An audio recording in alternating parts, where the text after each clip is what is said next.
नावच बदलायचं असेल, कसून एवढी मोठी यात्रा भरते तिथं तुमच्या आटपाडीला, त्याचं नाव ठेवा ना तुम्ही देवाभूमी म्हणून.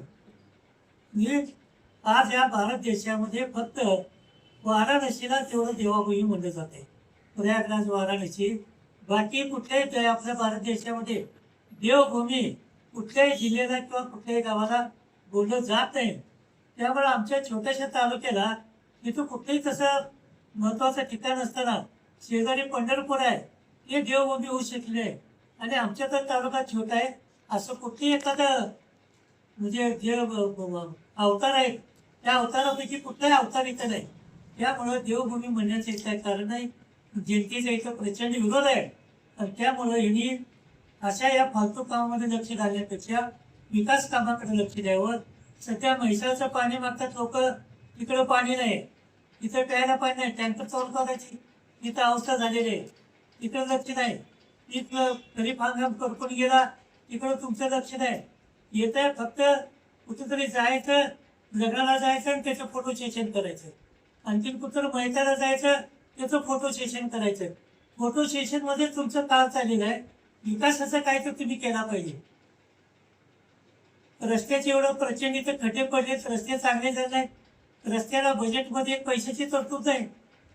झालेले रस्ते, जलशुद्धाची कामं, जलजीवन मिशनची कामं, कोट्यावधी रुपये इथं शिल्लक म्हणजे त्यांचे बिलं द्यायचे, त्या बिलाकडे तुमचं लक्ष नाही.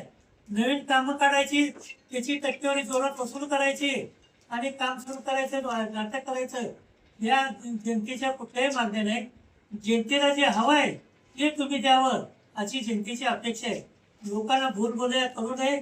आपली कारकीर्द तरी 1.5 वर्ष झाली की त्यांची 1.5 वर्षाची कारकीर्द झाली. 1.5 वर्षामध्ये तुम्ही एखादं ठोस असं जगचं काम काय केलंय ते एकदा आमच्या जनतेला दाखवा तुम्ही. की बाबा मी हे काम केलंय, आमची जुनीच कामं तुम्ही रेटायला लागलाय तुम्ही तिथं.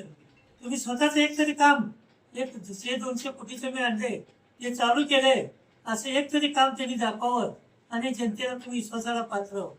लोकांना असं वाटू लागले कार्यकर्त्याला आम्ही निवडून देऊन फसलो अशी कार्यकर्त्याची भावना झालेली आहे. कुणाचाही फोन उचलत नाही त्यांनी, कुणालाही बोलत नाही. त्यांनी काय प्यादी ठेवले तिथं, अधिक आटपाडीची काय प्यादी आहे तिथं, त्यांच्या मार्फत ज्याचा फोन जाते तेवढाच फोन उचलायचा आणि ही प्यादी टक्केवारी वसूल करण्यापेक्षा इतर कुठलंही काम करत नाही. सगळीकडे कुठल्याही कॉन्टॅक्ट असो काही असो पहिल्यांदा टक्केवारी असते, त्यांचा मध्यस्थ माणूस बोलतोय तिथं. असे ते ग्रामसेवक कोण राहिलाय त्याला पीएची ऑर्डर काढली त्यांनी, कुठल्या आधारे काढले पीएची ऑर्डर त्यांनी. हे ग्रामसेवक पी आपण निवडायचे तिथं, सरकारी नेमण्याची गरज आहे ना. आमच्याकडे पीए होतीच की, पण आम्ही तिथे काहीचे जगचे पीए केले. म्हणजे आटपाडीचा पीए स्वतःचा, आटपाडीचा ग्रामसेवक स्वतःचा पीए म्हणून नाव लावलेलं आहे. वास्तविक पाहता शासनाने याला मान्यता द्यायला नको पाहिजे. तर आता त्या ग्रामसेवकचा पगार कोण काढते? जर सरकार काढत असेल तर चुकीचं आहे ना. ते पीए ठेवायचं असेल त्याच्या पीएचा वेगळा पगार म्हणते, त्या पगारात त्यांनी पीए ठेवायला पाहिजे. तसं न करता म्हणजे आपल्याच बगल बच्च्यांना त्यांनी इथं पीए पण ठेवले, वसुलीला सुद्धा त्याने आपलेच बगल बच्चे ठेवले. जे काय इथे कामं निघतात शासकीय ती सगळी कामं त्यांच्या आटपाडीच्या लोकांना देण्याचं इथं काम चालू आहे. आणि जे एखादं काम जर आपल्या तालुक्याच्या लोकांना मिळालं त्याची सुद्धा वसुली अगोदर दिल्याशिवाय त्याचं काम होत नाही, ही सध्याची वस्तुस्थिती आहे. त्यामुळे लोकांच्या मनामध्ये ह्या आमदारच्या बद्दल सध्या भावना बरोबर नाही. परंतु अजून 3 वर्ष यांचा काळ असल्यामुळं लोक बोलायला धजायला लागले. परंतु लोकांमध्ये आणि कार्यकर्त्यामध्ये सर्व पक्षाच्या नेत्यामध्ये प्रचंड संतोष आहे. त्याचा उद्रेक येत्या निवडणुकीला होईल.